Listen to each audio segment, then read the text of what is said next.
স্থানীয় সময় মঙ্গলবার গাজা শহরের 25টির বেশি বাড়িতে বোমা বর্ষণ করে ইসরায়েলি সেনারা। এতে শিশুসহ হতাহত হন অনেকে। এদের মধ্যে বেশ কয়েকজনের অবস্থা আশঙ্কাজনক। এক বিবৃতিতে বিষয়টি নিশ্চিত করে উপত্যকাটির বেসামরিক প্রতিরক্ষা সংস্থা। পাশাপাশি অধিকৃত পশ্চিম তীরে অভিযান চালায় দখলদার বাহিনী। একই দিন যুক্তরাষ্ট্র সমর্থিত গাজা হিউম্যানিটেরিয়ান ফাউন্ডেশন থেকে খাবার সংগ্রহের সময় প্রাণ হারান বেশ কয়েকজন নিরীহ ফিলিস্তিনি।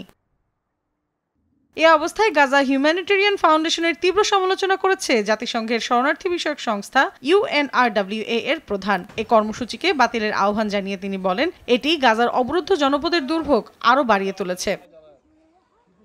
এদিকে শুধু বোমা নিক্ষেপ করেই ক্ষান্ত হচ্ছে না নেতানিয়াহু বাহিনী। শিশু খাদ্য সরবরাহ বন্ধ করে গোটা এক প্রজন্মকেই ধ্বংসের ষড়যন্ত্র করছে তারা। এ নিয়ে প্রতিবেদন প্রকাশ করেছে বিভিন্ন গণমাধ্যম। গাজার চিকিৎসকরা সতর্ক করে বলেছেন, ইসরায়েলি অবরোধের কারণে ফর্মুলা দুধের সরবরাহ শেষ হয়ে যাওয়ায় হাজার হাজার শিশুর মৃত্যু ঘটতে পারে। এছাড়া খাবারকে ইসরায়েল অস্ত্র হিসেবে ব্যবহার করছে বলেও তীব্র নিন্দা জানিয়েছে নরওয়ে। অন্যদিকে গাজা থেকে আটক করা 14 জন ফিলিস্তিনিকে মঙ্গলবার মুক্তি দিয়েছে ইসরায়েল। এক প্রতিবেদনে এ তথ্য জানিয়েছে আনাদোলু এজেন্সি। প্রতিবেদনে বলা হয়, গাজার কিসুফিম সীমান্ত ক্রসিংয়ে ওই বন্দীদের মুক্তি দেওয়া হয়। সেখান থেকে রেড ক্রসের গাড়িতে করে তাদের দেইর আল বালার আল আকসা শহীদ হাসপাতালে নেওয়া হয়। মৌসুমী সাথী, সময় সংবাদ।